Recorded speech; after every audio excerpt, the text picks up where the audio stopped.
যিনি বিডিও কর্তা বিনয় ঘোষ যিনি বলেছিলেন 20,000 গাড়ি নামাবেন, আমি তাকে জিজ্ঞেস করছি বিনয় বাবু কোথায় আপনি? 20,000 গাড়ি নিয়ে কোথায় নামালেন?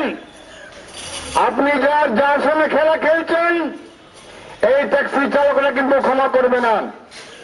আমরা এইসব দাবি দিয়ে ট্যাক্সি চালকরা বিভিন্ন দাবি দেওয়া নিয়ে ট্যাক্সি ভাড়া বৃদ্ধি, ওয়েটিং চার্জ বৃদ্ধি এবং বিভিন্ন মামলা প্রত্যাহার করা দাবিতে আমাদের মিছিল পরিবহন ভবন পর্যন্ত যাবেন।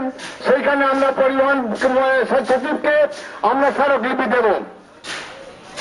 दोस्तों, आज हम लोगों का ये जुलूस, तमाम टैक्सी चालकों का जुलूस, सत्तारूढ़ राज्य में टैक्सी चालकों पर बढ़ते जुल्म, टैक्सी चालकों पर हावड़ों में बढ़ते जुल्म, टैक्सी चालकों का वेटिंग चार्ज नहीं बढ़ाना और 2.5 साल के अंदर में कोई किराया नहीं बढ़ाया गया है। अभी तक टैक्सी चालकों के लिए कोई सरकारी स्टैंड की व्यवस्था नहीं हुई है। उसके बावजूद हम लोग एक तमाम मांगों को लेकर हम लोग आज बंद का आह्वान किए थे।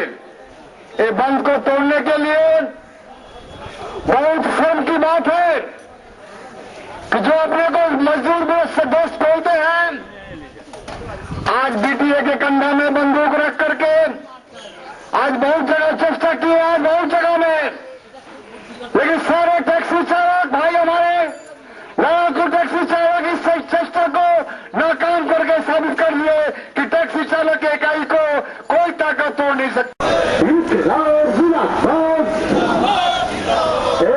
झंडा कर पुकार आज परिवहन अभियान दले दले जोक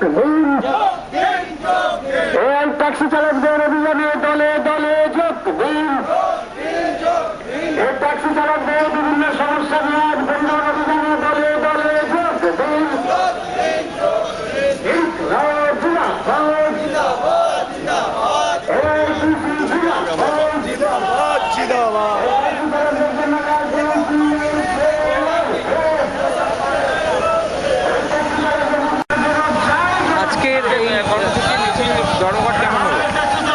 ধর্মঘটটা সমস্ত মিডিয়া বন্ধুরাই বলবেন ধর্মঘটটা কেমন সফল হয়েছে।